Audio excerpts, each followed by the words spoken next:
नमस्कार दोस्तों, आज हम बात करने वाले हैं एक विचित्र घटना की, एक ऐसे ब्राह्मण की जिन्होंने भगवान को निगल लिया।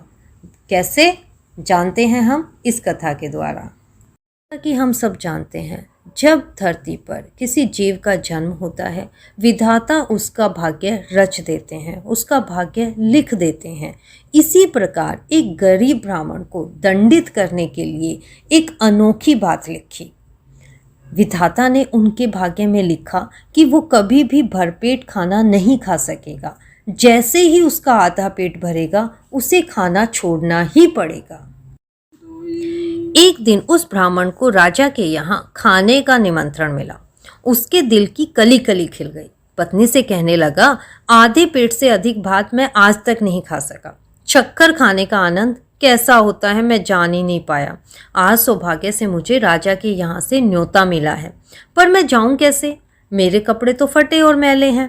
यदि मैं इन कपड़ों में गया तो पहरेदार मुझे बाहर से ही भगा देंगे।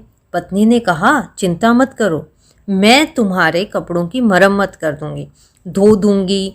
ब्राह्मण ने सोचा कि ऐसा मौका मुझे बार बार नहीं मिलेगा, तो मुझे जाना ही चाहिए। और ब्राह्मणी ने जैसे तैसे उसके लिए काम चलाऊ कपड़ों का बंदोबस्त कर ही दिया।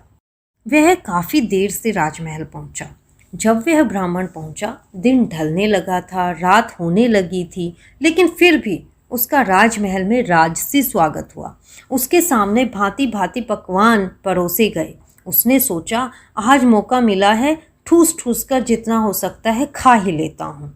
उसने जो है आसन ग्रहण किया और खाने लगा। अब क्या हुआ, जैसे ही उसका आधा पेट भरा, वैसे ही उसकी थाली में, उसकी पत्तल में एक हंडिया नीचे गिरी और उसका पूरा भात जो है चारों तरफ फैल गया।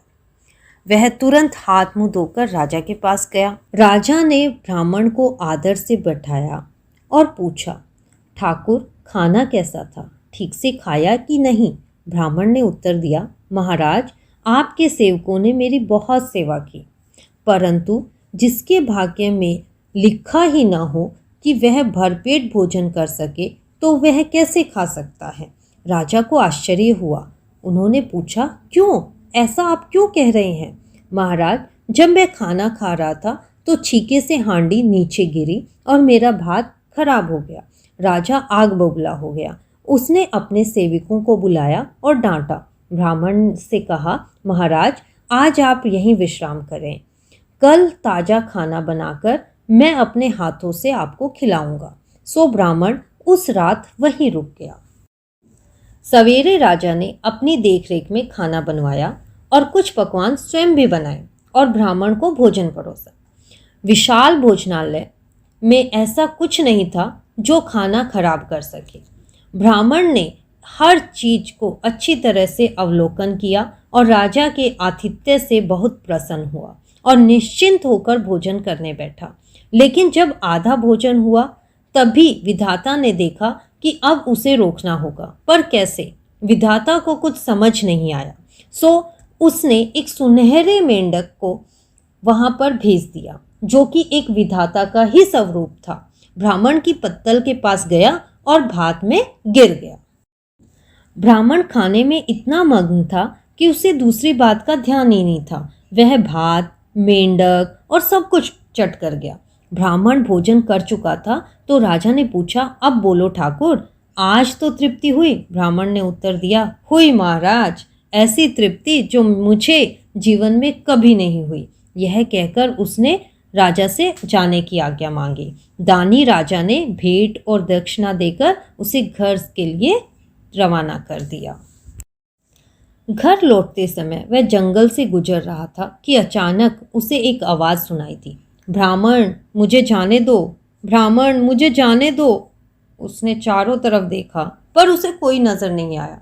वहीं आवाज़ उसे सुनाई फिर से दी, ब्राह्मण मुझे जाने दो। ब्राह्मण ने पूछा, तुम कौन हो? उत्तर मिला, मैं विधाता हूँ, मैं विधाता हूँ। ब्राह्मण ने पूछा, तुम कहाँ हो? विधाता ने जवाब दिया, तुम्हारे पेट में। तुमने मुझे निगल लिया। ब्राह्मण ने कहा, असंभव। विधाता ने कहा, नहीं, ये सच है, मैं मेंढक के रूप में तुम्हारे भात में गिर गया था, भात के साथ तुमने निगल लिया। ब्राह्मण ने कहा, इससे बढ़िया कुछ हो ही नहीं सकता। दुष्ट, तुमने मेरे जीवन को दुखी बना रखा था। अब मैं तुम्हें कभी नहीं छोड़ूंगा।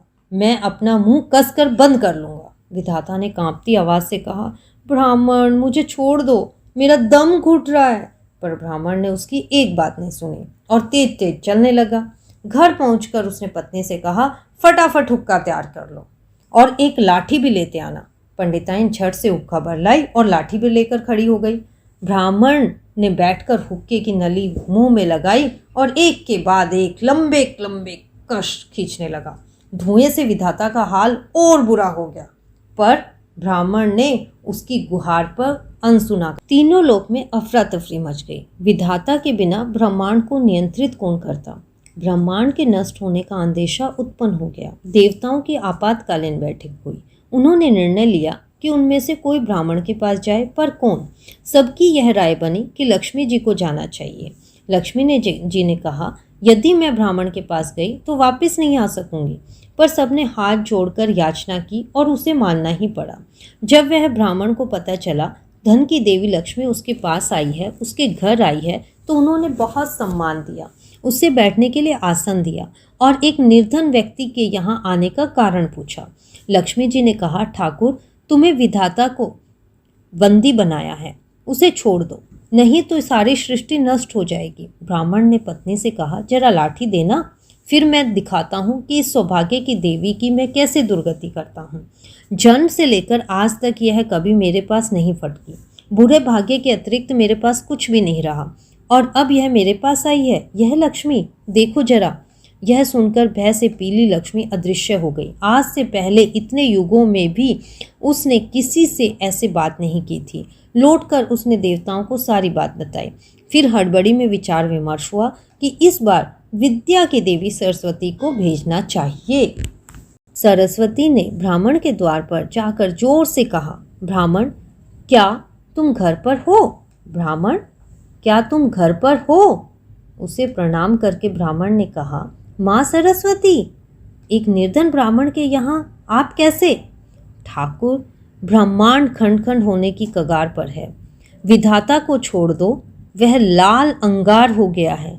पत्नी से चिल्लाकर कहा, लाठी दो, मैं इस विद्या की देवी को पाठ पढ़ाता हूँ। इससे मुझे ककहरे का ज्ञान नहीं कराया और आज वह सरस्वती मेरे घर आई है। सचमुच वाघ देवी के चेहरे पर हवाइयाँ उड़ गई। वह गिरती पड़ती 9-2-11 हो गई। अंततः भगवान शिव ने लगाम अपने हाथों में ले ली। यह ब्राह्मण शैव था, शिव का सच्चा भक्त था। शिव की पूजा के बिना वह पानी भी मुंह में नहीं डालता था। शिव के आते ही ब्राह्मण और ब्राह्मणी उसके पैरों में गिर पड़े। पानी से उनके पैरों को धोया। बेल पत्र, कुश, फूल, अक्षत, चंदन से विधि पूर्वक उनकी पूजा अर्चना की। पूजा के बाद शिव को एक आसन दिया गया। आसन ग्रहण करके शिव ने कहा, ब्राह्मण, विधाता को छोड़ दो। ब्राह्मण ने कहा, हे प्रभु, आप स्वयं पधारे हैं तो मुझे उन्हें छोड़ना ही पड़ेगा, पर मैं क्या करूं? जन्म से लेकर आज तक मैं कितने दुख भोग रहा हूँ और वो है केवल सिर्फ इस विधाता के कारण। भोले शंकर ने कहा, तुम चिंता मत करो, मैं तुम्हें सशरीर स्वर्ग ले जाऊंगा। यह सुनकर ब्राह्मण ने गले को ढीला किया, मुंह खोला और विधाता उछल कर बाहर आया। ब्राह्मण ब्राह्मणी को शिव अपने साथ एक अपने विशिष्ट स्वर्ग में ले गए। इस कथा के द्वारा हमने जाना कि भाग्य में जो लिखा होता है उसके पीछे कोई ना कोई एक अच्छा कारण होता है, इसलिए हमें कभी भी अपने भाग्य को नहीं कोसना चाहिए। जो भगवान ने लिखा है वो हमारे लिए अच्छा ही अच्छा है। तो ऐसी कहानियाँ सुनने के लिए इस चैनल को लाइक करें, शेयर करें और कमेंट करें।